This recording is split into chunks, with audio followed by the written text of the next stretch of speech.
Class 10th के बच्चे देखिए, आपके समांतर श्रेणी में एक बहुत इंपॉर्टेंट क्वेश्चन है। बुक में है किताब, देखना आप अपनी किताब में एक्सरसाइज में है, निम्न समांतर श्रेणी का अंतिम से 20वां पद ज्ञात कीजिए। समांतर श्रेणी दिया, देखिए इसमें 3, 8, 13 और अंतिम पद है 253। इसका अंतिम से पहले यहाँ से शुरुआत से नहीं, लास्ट से आपको जो है 20वां पद ज्ञात करना है। तो कैसे ज्ञात कर रहे हैं, इसको दो तरीके हैं इसके। एक तो सबसे पहले क्या किया, आपने समांतर श्रेणी लिखी 3, 8, 13 डॉट डॉट डॉट 253।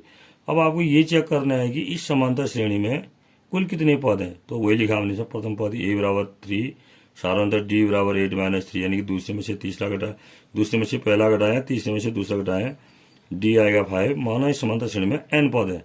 कितने पद मान लिया हमने समांतर श्रेणी में, जो आपके पास समांतर श्रेणी 3, 8, 13 डॉट डॉट डॉट 253 दी रखी, इसमें हमने n पद मान लिए।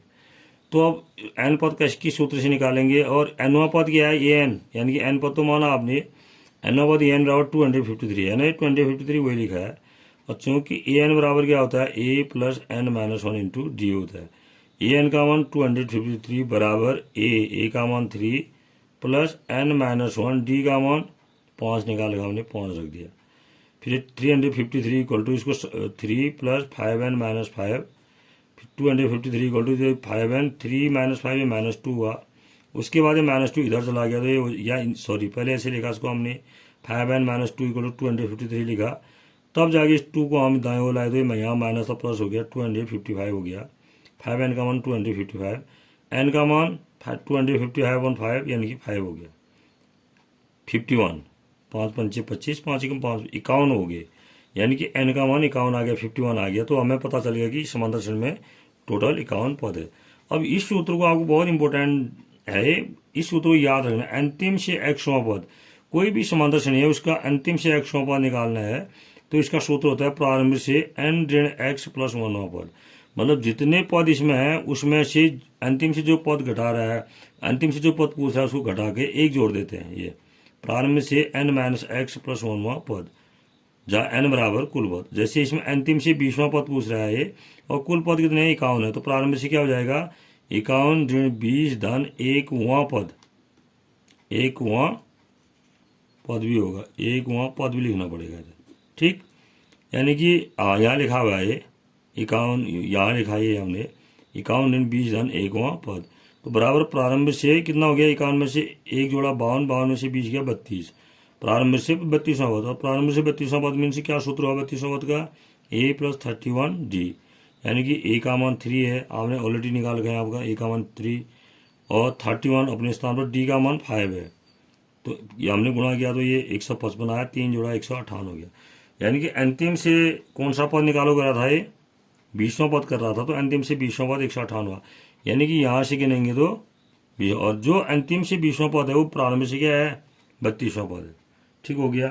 क्यों हुआ बेटा ऐसा, ये भी मैं आपको बताता हूँ। देखो ये देखिए, यहाँ पर आप देखो, ध्यान दो, यहाँ कुल कितने पद हैं, a1 a2 a3 करके मैंने देखा 9 पद हैं।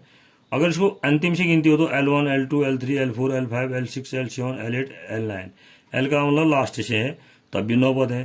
अब यहाँ से देखिए, जैसे चौथा पद की हम बात कर रहे हैं, यहाँ पर ये चौथा पद देख रहे हैं, ये चौथा पद कौन सा है, ये अंतिम से कौन सा पद है, ये छठा पद, अंतिम से छठा पद। तो वही अंतिम से 6वां पद माने प्रारंभ से क्या आ रहा है, चौथा पद आ रहा है ना, तो कैसे निकालेंगे, कुल पद ऋण प्रारंभ से 6 माइनस 1वां पद, क्योंकि अंतिम से छठा का तो 6 में से वही फॉर्मूला वही आ गया। देखो n माइनस एक्स, ये n प्रारंभ से 6 माइनस 1 माने प्रारंभ से x प्लस x माइनस 1, तो ये हो जाएगा n माइनस एक्स प्लस 1 हो जाएगा, वही लिखा है।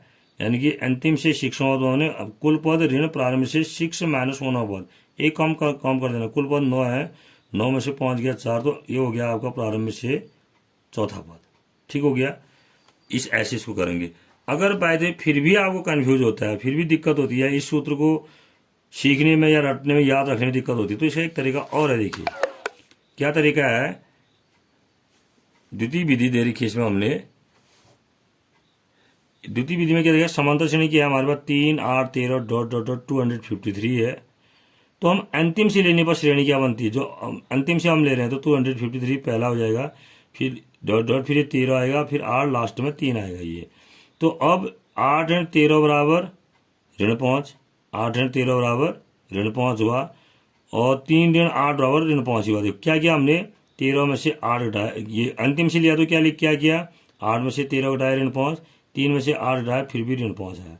यानी कि हम क्या कहना चाह रहे हैं, अतः यह भी समांतर श्रेणी है।